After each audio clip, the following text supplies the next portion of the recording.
My name is John Lasciuto. I'm the gallery director here, and welcome. Thank you for coming tonight. It's great to see so many people, some new faces, some old faces. Before we get started, I wanted to first recognize the donors to the exhibition. We've had some very generous donors, namely Gene and Lee Seidler. They're sponsoring the exhibition. Also FGCU, the beaches of Fort Myers and Sanibel. So thank you to all of them for making this exhibition possible. So before I call Roger up, I'm going to give you a brief bio. Roger Chamieh was born in Beirut, Lebanon, raised in Abu Dhabi, educated in London, England. He earned his master's degree in sculpture from Syracuse University in New York. He has shown extensively in the United States in venues including Factory Art Gallery in New York, ARC Gallery, Museum of Science and Industry in Tampa, the Tampa Museum, and the Gulf Coast Museum of Art in Bel Air, Florida. He was awarded the 2012 Think Small to Think Big grant from Hampton Arts Management and the 2013 International Emerging Artists Awards, as well as an online Gallery Dubai award. And he currently resides and teaches in Tampa, Florida. It's my pleasure to introduce Roger Chamieh.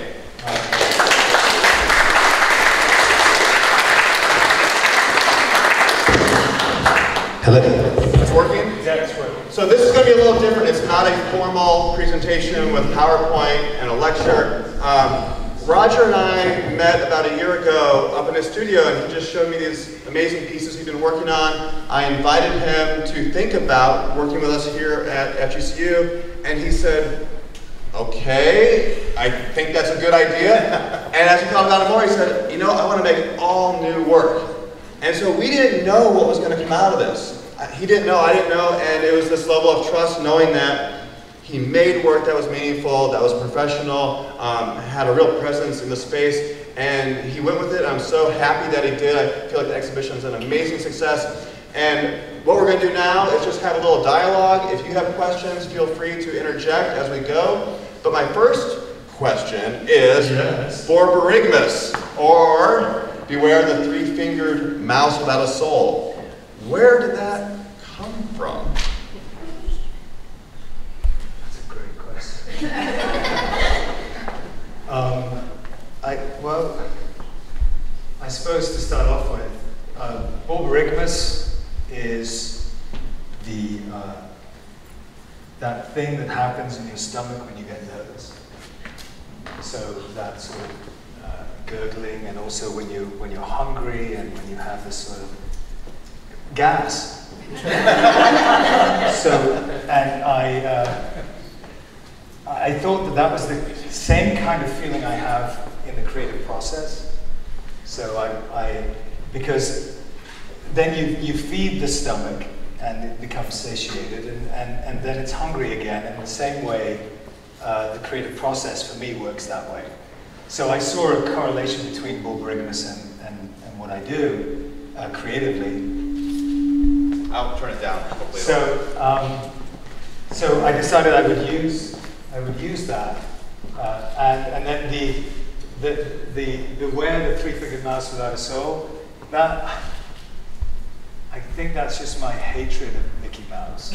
And I thought, well, what can I do? I can sort of couple these two things together and make this very arbitrary statement. And in a way, it's a bit like the work, because the work is sort of dreamlike. For me, anyway, this is how I see it. And so the title just fit that way.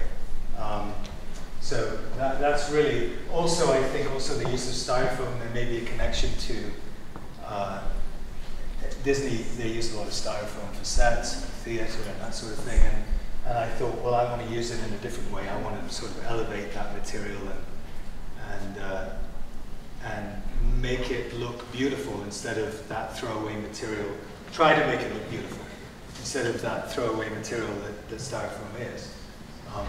So maybe that's the connection there between the two ambiguous sort of titles.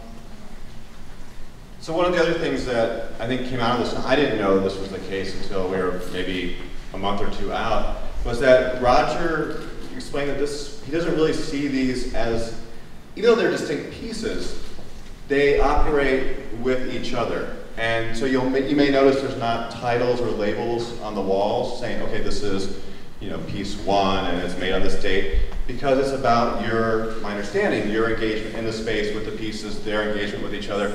Can you talk a little bit more about how that functions for you as an artist and hopefully for the viewer? Well, I suppose primarily it functions in a deliberately ambiguous way. I feel as though titles, right now the titles for these works, sometimes they work really well to help to direct the viewer, or to bring something home in terms of a message. But in this case, I didn't want to direct my viewer too much, and I wanted to leave it open, let them bring their baggage. Someone told me that a long time ago. And bring their baggage to the work, and allow for that to unfold sort of organically. What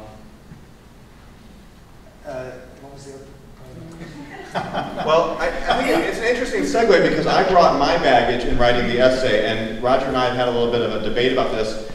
That essay is one perspective, and Roger has another perspective, and you alluded to it in memories and dreams, and so maybe that's a good thing to talk about now as well. Right, so most of the work is about childhood memories for me, and the memories I have with my father, and the memories I have in the Persian Gulf.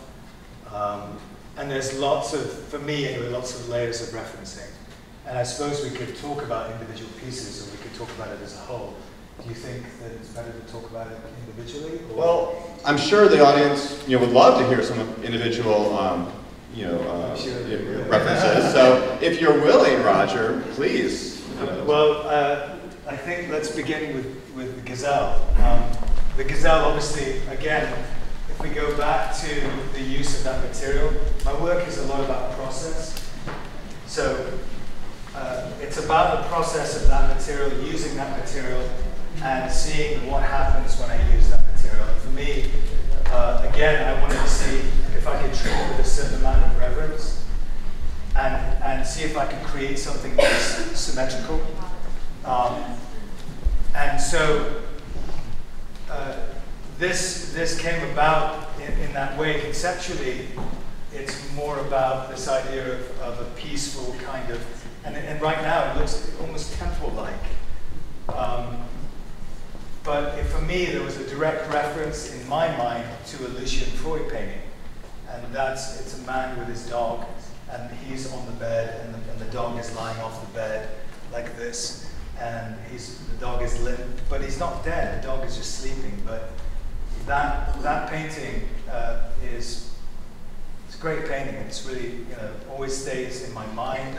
And I had that in my mind when I built this piece. And metaphorically, the gazelle is the death. It's the metaphor for a death of culture. So the culture in Abu Dhabi, or the culture in the Persian Gulf, or the UAE, has changed over the years. And when I got there, it was 1972 with my father and his family, and it was only desert. It was just desert there. And there was you could really get in touch with the culture. And then obviously they struck oil in 1962, and so this was the beginning of this sort of boom. And Abu Dhabi and that part of the world, especially Abu Dhabi, because Dubai runs off of tourism, but Abu Dhabi really runs off of the oil that it produces. And the city was built very quickly, and then it became this sort of Manhattan-like metropolis. And the culture kind of got lost, I felt, within that. And it sort of got hidden behind all the money and all the glitz and the glamour. And I think, for me, that's what this is about. And my father stayed there. He worked there for 45 years or so. And so he saw all those changes, and I used to go and visit him, and I used to see them too. And he was great because he evolved with those changes and he didn't care. But I felt I would argue with him and say that I cared about those changes, and I thought that things were getting lost. So this is what that piece is about, really, and it sort of ties in with the piece behind you, which is sort of homage to my dad, who died recently.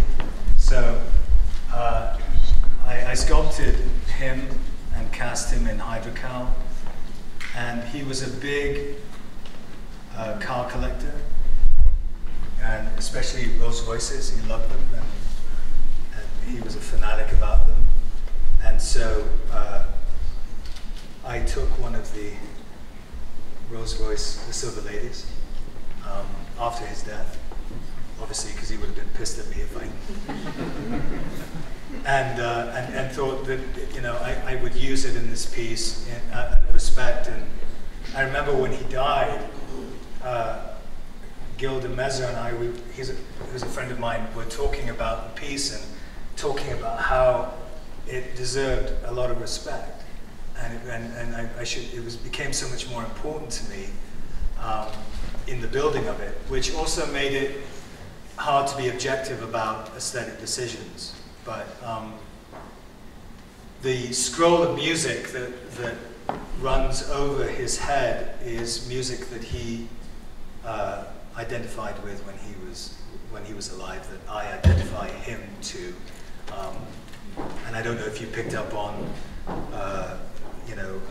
popular music like Frank Sinatra, and it was I Did It My Way, and Strangers in the Night, and all this sort of stuff that my father thought was great. And also a Lebanese singer called Kulthum, and he loved her too. She had great poetic sort of prose in her singing and in her writing. So I wanted to include those things along with maybe some more of myself, which was more sort of ambiguous, contemporary randomness of notes. So I used Arab calligraphy, and also just, I have a friend who just went ahead and punched notes into the scroll and allowed that to unfold naturally and organically and randomly. So there was there's the structured music, and then there's the unstructured that happens with this piece.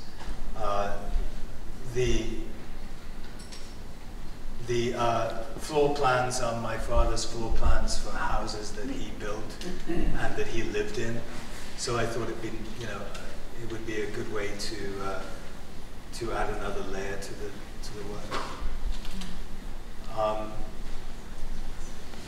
You looking back at me, or are you feeling good? You want to keep going? I'm fine. I just want to bored out. I don't think they're bored, so carry on. This piece has no reference to my childhood whatsoever. I made it during the same time, and living in the States now, and in the past couple of years, obviously the gun control, lack of gun control, and all of the violence that has happened. This piece has come out of that. But I didn't want to be heavy-handed with it, and I didn't want to be preachy about it. So I wanted to have some humor in it. So I thought that I use a lot of rubber in my work and when I'm making molds and things like that. So I thought I would use this rubber, which is the same rubber used in sex toys, to make the gun, and then have this feather that's trying to tickle it and arouse it and make it erect. But yet it will never become erect. And in a way that the gun laws will never amount to anything. Well, hopefully they will. So that sort of impotence about gun control. So that's where that comes from. In terms of mechanically and the process, a lot of those parts for the camshaft are 3D printed. And then it's on a motion sensor and that sort of thing. But that really, it's sort of a one-liner that I thought would be a nice sort of relief from the other work. That's why I included it. Any questions? You know, just. Yeah, I'm happy to repeat a question if any of you have any. One thing that I guess I'll throw out there as well, Roger, is you're tied to the generations. So your daughter, your daughter, your father, and how that speaks to this changing environment, changing culture, and you're showing that you're paying homage to that range of yourself, your daughter, as well as your father. I think that happens in proximity because they're here together. So, you know, this piece is an older piece, and it does reference.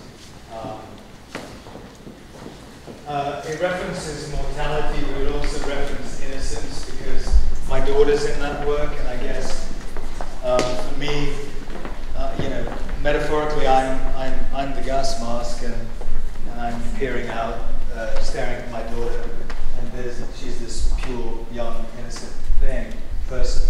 Sorry, and but yet I'm smoking, so I'm doing myself this service, and I could die from this, and obviously I'm thinking about these things as I'm conceptually thinking about the piece, and I thought cathartically this would work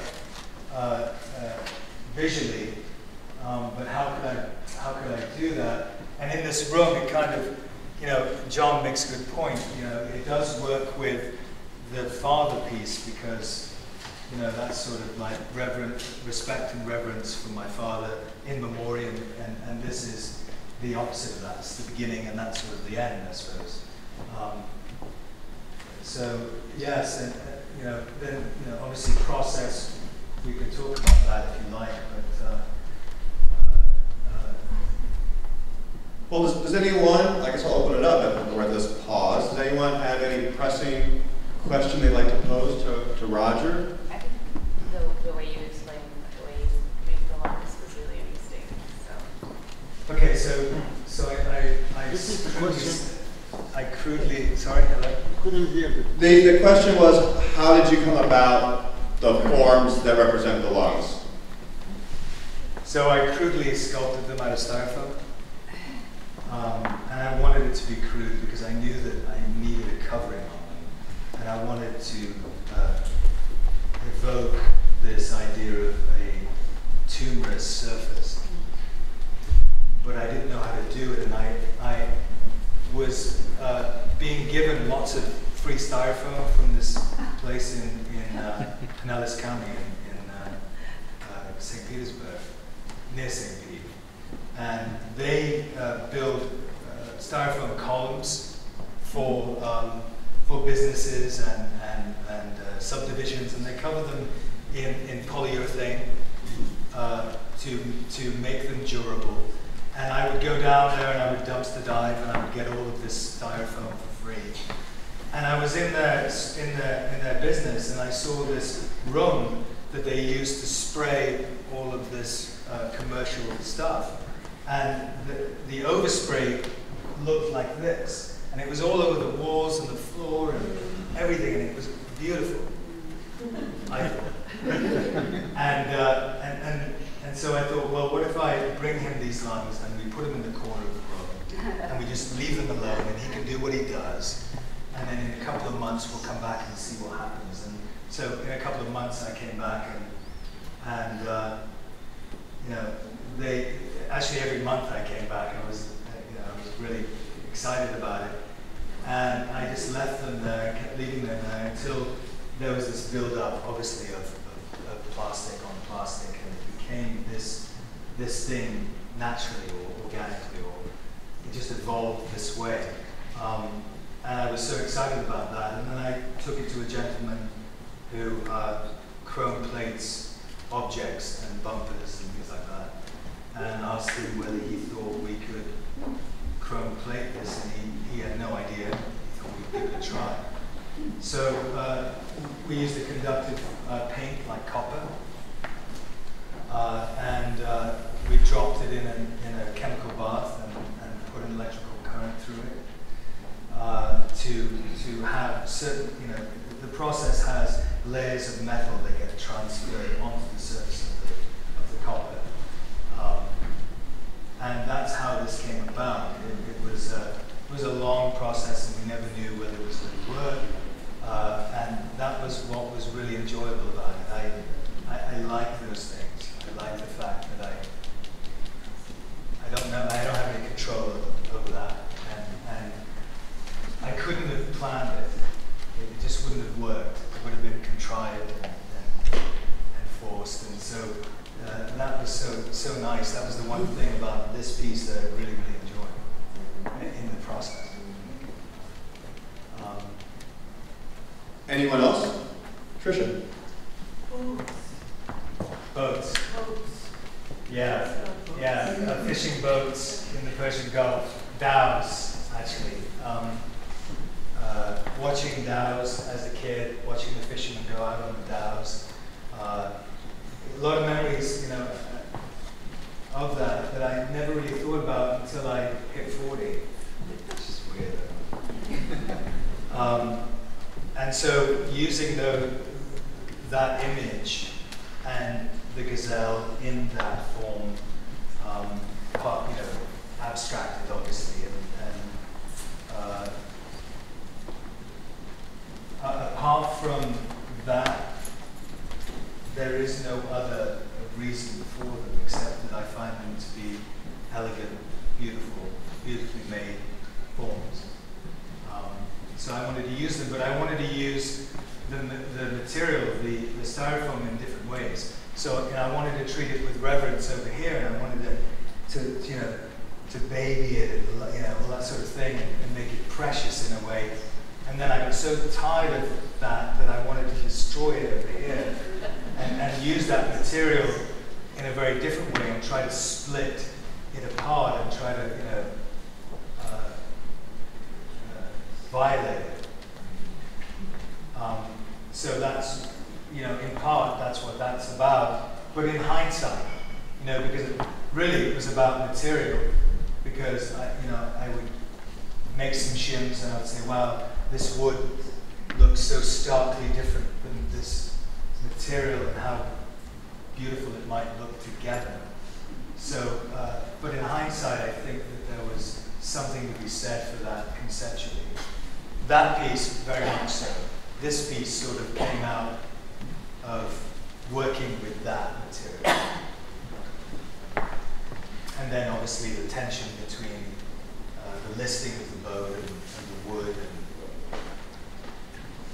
Yeah, I think it's an interesting point that Roger's reminded me of throughout the exhibition, that it is about that exploration of materials and discovery and joy of finding your way and not knowing sometimes where you're going. And that's something that we talk to our students quite a bit about as well. I can't let you not talk about the piece in the back wall, though. You have to, because it's a beautiful story. So if you don't mind.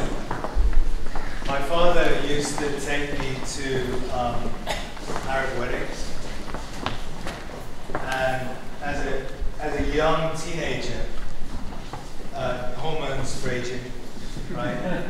And it was one of those places where, the rest of the time you always saw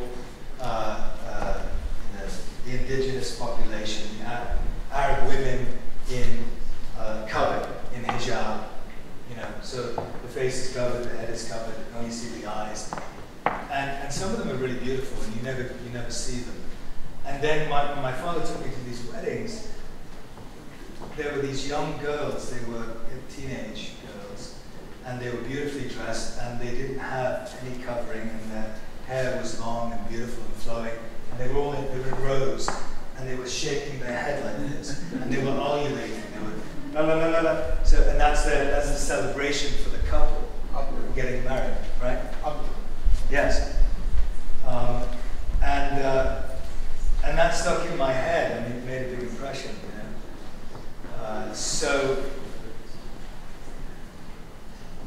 So I wanted to use that in a way, in a practical way. How could I use this? How could I give this?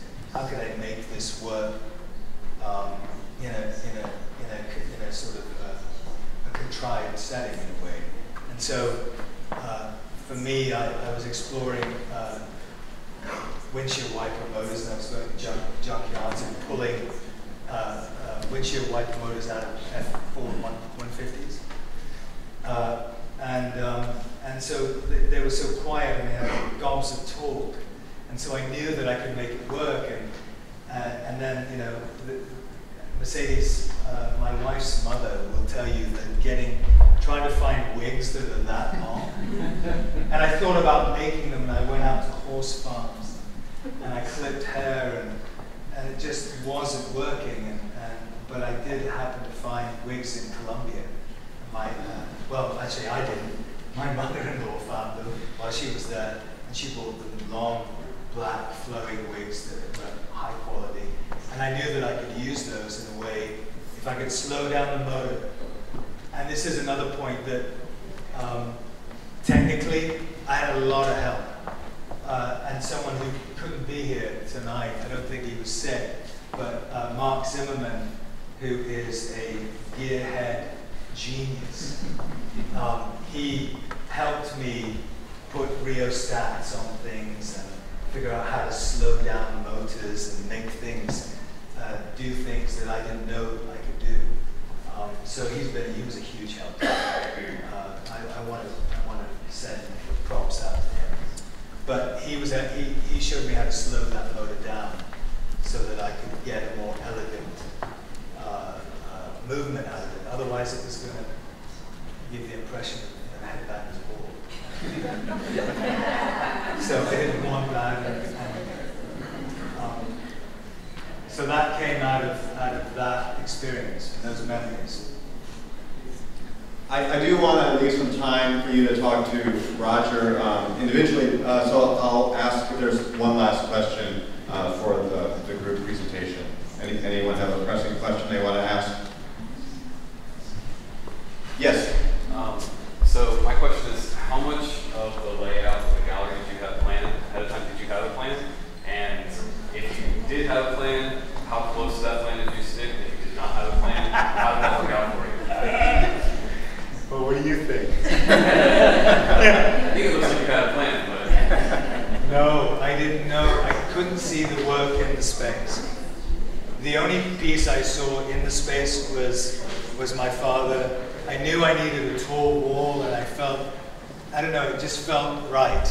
And I saw it in my head, but I also saw the space much larger in my head than it is. And when I walked in, I thought, wow, these styrofoam pieces are too big for this space.